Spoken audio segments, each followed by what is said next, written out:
अस्सलाम वालेकुम स्टूडेंट्स आज हम यूनिट नंबर 3 के लेक्चर नंबर 2 के अंदर मजीद कुछ डेफिनेशंस डिस्कस करेंगे।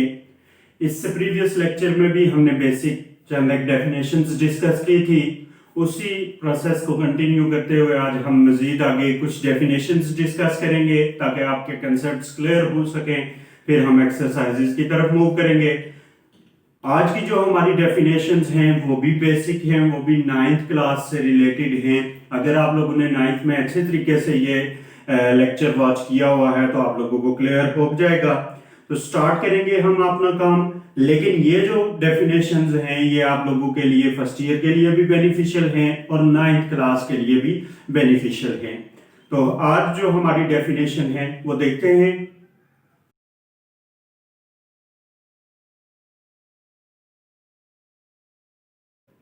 स्टूडेंट, फर्स्ट डेफिनेशन हमारे पास है। ये डेफिनेशन मैंने पहले ही लिखी है, आप यहाँ पे इनको देख सकते हैं। फर्स्ट डेफिनेशन जो हम अभी डिस्कस करने लगे हैं वो रेक्टेंगुलर मैट्रिक्स है और सेकंड हमारे पास स्क्वायर मैट्रिक्स है। दोनों की रिलेशन है आपस में, काफी हद तक जो है ना इनमें कंसेप्ट क्लियर हो जाएंगे आप लोगों के। हम पहले बात करते हैं रेक्टेंगुलर मैट्रिक्स की, लेकिन उसको क्लियर करने से पहले मैं ये चीज क्लियर कर दूं कि m जो है ये यहाँ पे हमारे पास रोज को शो कर रहा है और n जो है ये कॉलम्स को शो कर रहा है। मतलब ये कि m नंबर ऑफ रोज को शो करेगा और n नंबर ऑफ कॉलम्स को शो करेगा। अब यहाँ पे हमने पहली डेफिनेशन ये लिखी है कि if m not equal to n then the matrix is called rectangular matrix of order m cross n। मतलब ये कि उनकी जो नंबर ऑफ रोज हैं और नंबर ऑफ कॉलम्स हैं वो अगर आपस में इक्वल नहीं हैं तो हम उस मैट्रिक्स को रेक्टेंगुलर मैट्रिक्स कहेंगे। यहां पे ये भी लिखा जा सकता है the number of rose and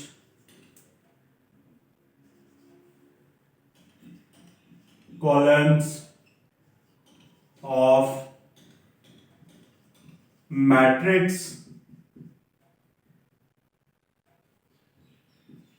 are not equal,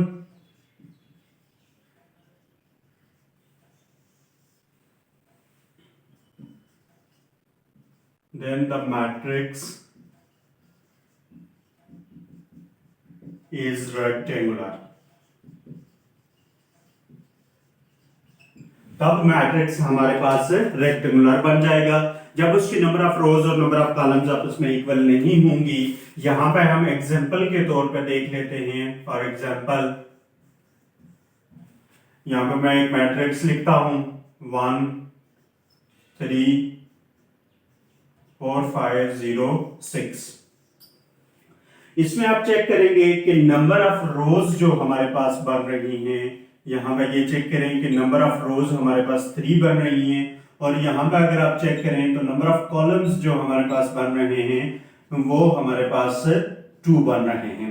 मतलब ये कि अगर हम इसकी बात करें तो इसका जो ऑर्डर हमारे पास बन रहा है वो हमारे पास 3 मल्टीप्लाई बाय 2 या 3/2 बन रहा है। अब ये जो ऑर्डर 3 क्रॉस 2 है हमारे पास, इसमें आप देख सकते हैं कि नंबर ऑफ रोज और नंबर ऑफ कॉलम्स आपस में इक्वल नहीं है। तो ऐसा मैट्रिक्स जिसमें नंबर ऑफ रोज और नंबर ऑफ कॉलम्स आपस में इक्वल ना हो तो उसको हम रेक्टेंगुलर मैट्रिक्स कहते हैं। मैं मजीद एक एग्जांपल ले लेता हूं। यहां पे आप देख सकते हैं कि 1 और 2 मैंने एक मैट्रिक्स लिया है।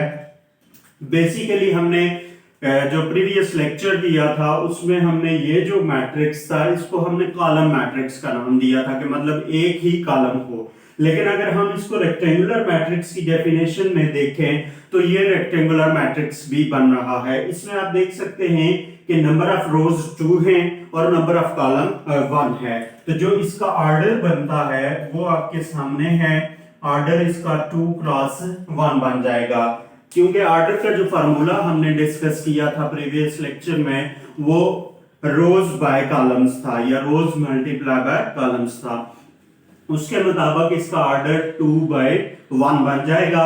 तो ये आपके पास रेक्टेंगुलर मैट्रिक्स की डेफिनेशन है। उसके बाद हम स्क्वायर मैट्रिक्स की तरफ चलेंगे। तो स्क्वायर मैट्रिक्स की डेफिनेशन भी बिल्कुल इससे मिलती जुलती है, सिर्फ नॉट इक्वल और इक्वल का फर्क आ रहा है कि ऐसा मैट्रिक्स जिसके अंदर नंबर ऑफ रोज और नंबर ऑफ कॉलम्स आपस में इक्वल आ जाती हैं। मतलब ये कि m is equal to n आ जाता है। ये जो बात है ये सबसे इंपॉर्टेंट बात है, याद रखने वाली है कि m इक्वल टू n आ जाता है, तो उस वक्त आपके पास जो है मैट्रिक्स जो होगा वो स्क्वायर मैट्रिक्स होगा।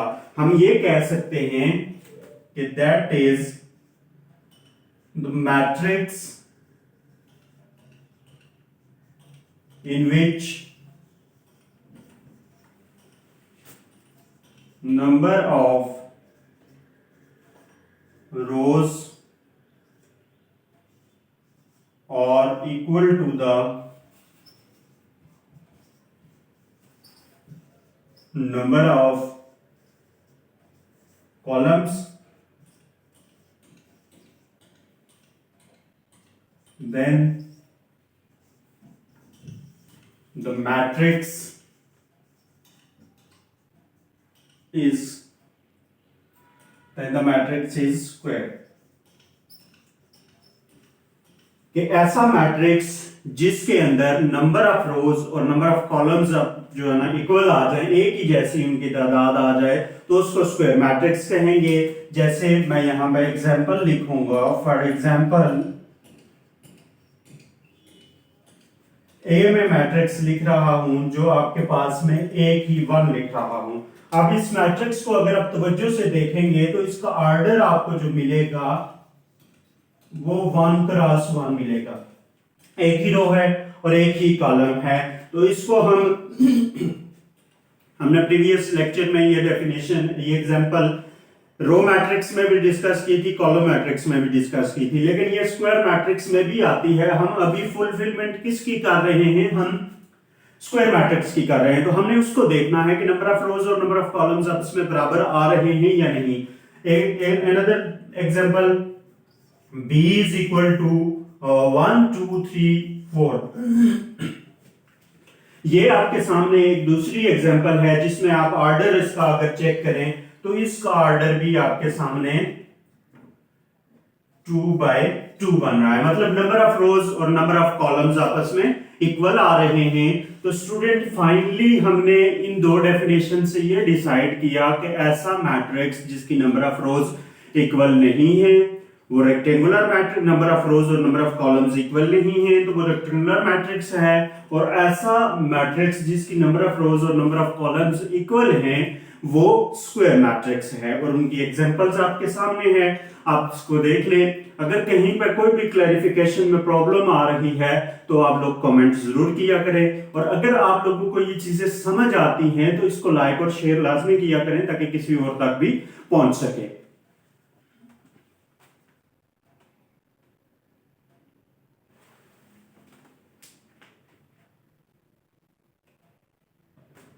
स्टूडेंट नेक्स्ट डेफिनेशन हमारे पास मोस्ट इंपॉर्टेंट डेफिनेशन है और बेसिक चीज है ये। इससे आगे बहुत सारी चीजें मजीद जो है ना आप लोगों को क्लियर होंगी, लेकिन उससे पहले आपको ये डेफिनेशन क्लियर करनी पड़ेगी। इस डेफिनेशन को क्लियर करने से पहले ये डेफिनेशन आपके सामने लिखी हुई है कि let a is equal to aij से मुराद ये कि वो a जो है ये इसकी एंट्रीज हैं, मतलब a वाली एंट्रीज हैं। और आई जे से मुराद आई कॉलम को शो कर रहा होता है और जे जो है ना इसकी रोज को शो कर रहा होता है, सॉरी आई रो को शो कर रहा होता है और जे कॉलम को मैं यहाँ पे मेंशन कर देता हूँ। आई जो है ये रो के लिए शो करता है और जे कॉलम के लिए शो करता है। तो ये आई और जे जो हैं ये आपके पास मतलब कोई भी हो सकती हैं। B A square matrix of order N से मुराद ये कि हमने स्क्वायर मैट्रिक्स की डेफिनेशन ये पढ़ी कि उसका ऑर्डर बराबर होता है, मतलब नंबर ऑफ रोज और नंबर ऑफ कॉलम्स बराबर होती हैं। इसलिए दोनों के लिए कॉमनली यूज कर लिया गया है कि नंबर ऑफ एन जो है उनका ऑर्डर है। एन से मुराद तो कोई भी जो है ना अननोन नंबर उसके लिए आ सकता है, 2 3 4 6 8 10, मतलब दो नंबर ऑफ रोज दो नंबर ऑफ कॉलम्स हैं, 4 है तो 4 number of rose 4 number of columns हैं। तो इस तरह आपने इसको करना है। उसके बाद ये आगे चीजें लिखी हुई हैं, लेकिन ये क्लियर करने से पहले मैं एक दो बातें आपको क्लियर करूंगा, फिर डेफिनेशन की तरफ चलूंगा। पहले हम बात करते हैं प्रिंसिपल डायगोनल की।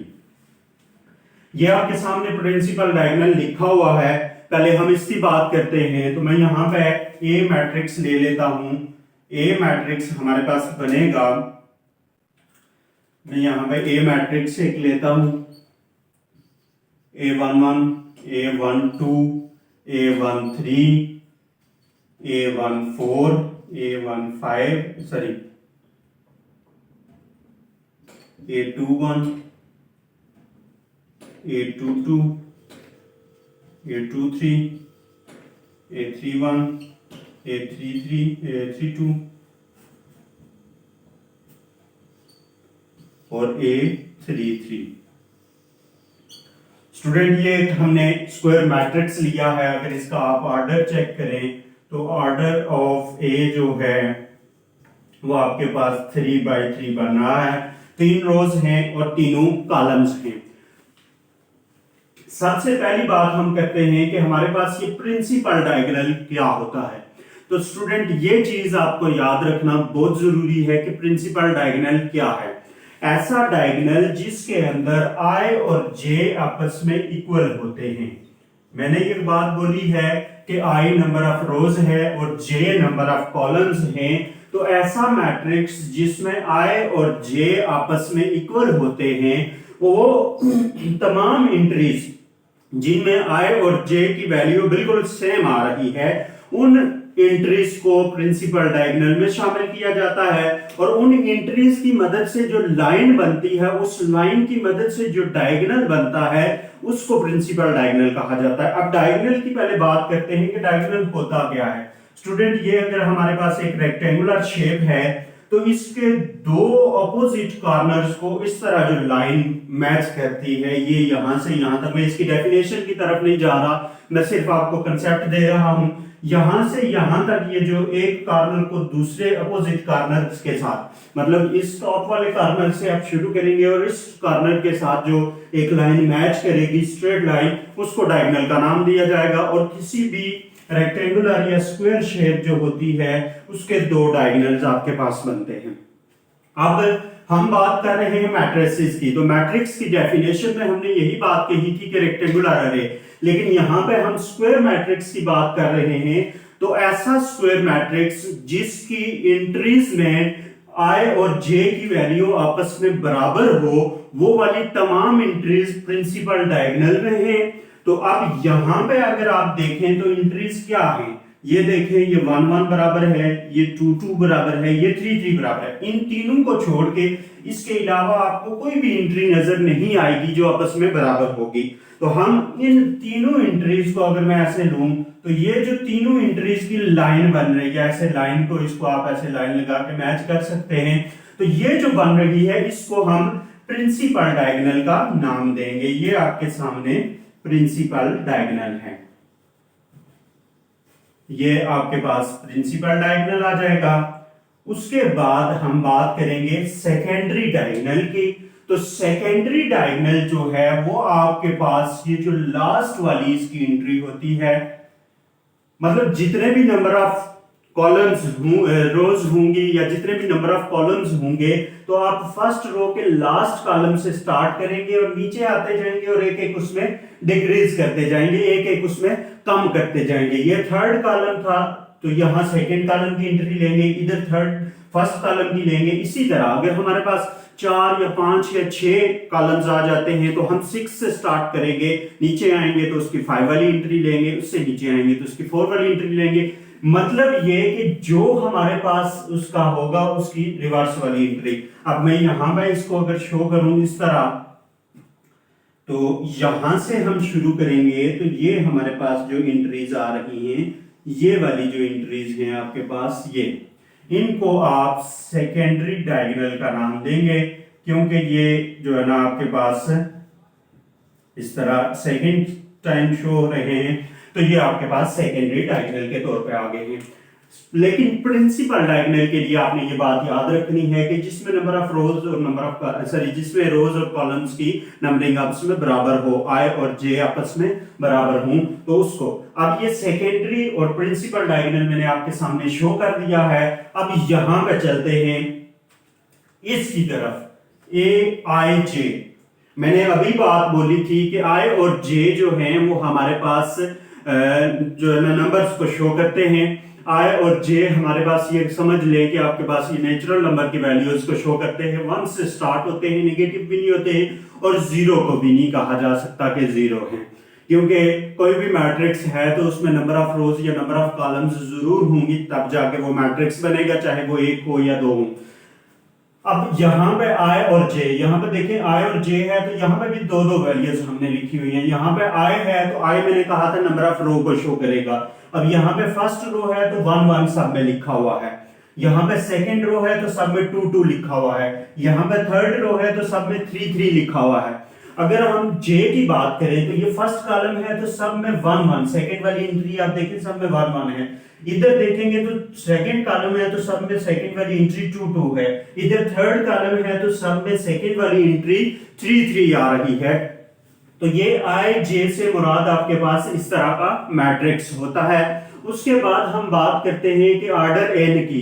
तो मैंने कहा था कि इसका ऑर्डर सेम होता है, इसलिए एन क्रॉस एन लिखने के बजाय हम इसको डायरेक्टली ऑर्डर एन लिख देते हैं। एन से मुराद हम ऑर्डर 2 by 2 का मैट्रिक्स ले सकते हैं, 3 by 3 का ले सकते हैं, 4 by 4 का ले सकते हैं। तो ये आपके सामने जो है ना ऑर्डर ऑफ मैट्रिक्स को शो किया गया है। अब नेक्स्ट की बात करते हैं कि if A I J equal to 0 for all I not equal to j and at least one aij not equal to 0 for all a equal to ij, that is some elements of the principal diagonals।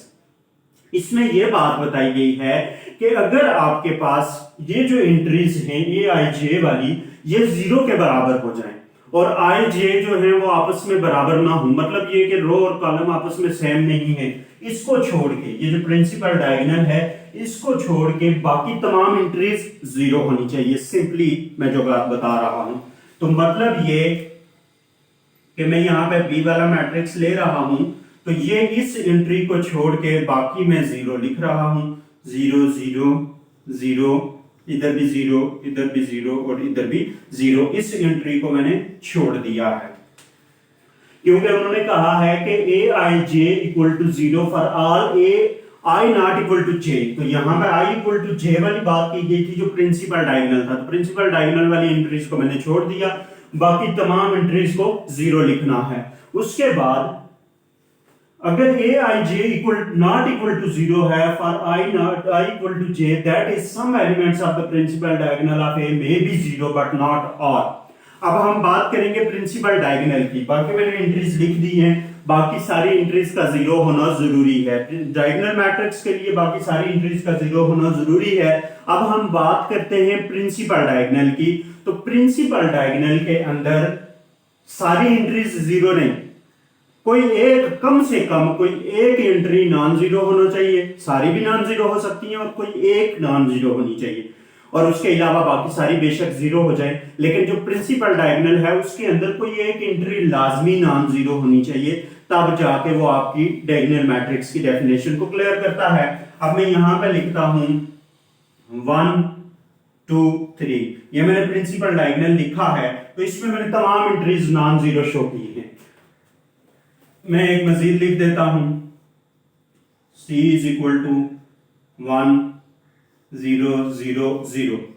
यहां पे आप देख सकते हैं कि ये जो entries थी, ये एंट्रीज मैंने 0 लिख दी, और ये प्रिंसिपल जो डायगोनल है, बेसिकली हमारा कंसेप्ट प्रिंसिपल डायगोनल है, तो उसके अंदर एक एंट्री 0 लिखी है और एक नॉन जीरो लिखी है।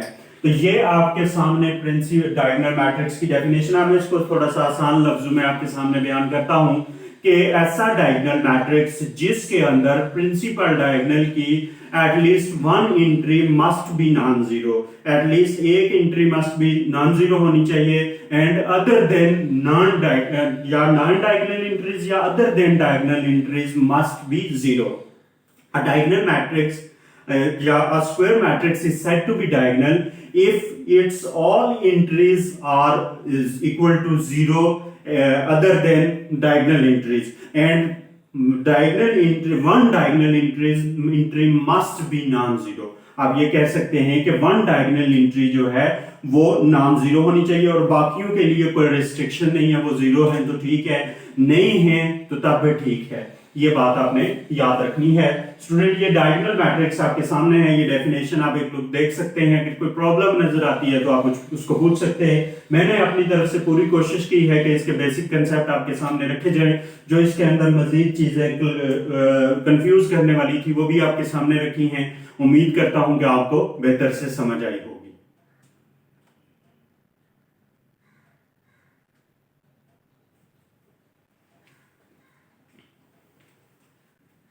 स्टूडेंट आज हमने ये 3-4 डेफिनेशंस आपके सामने डिस्कस की हैं।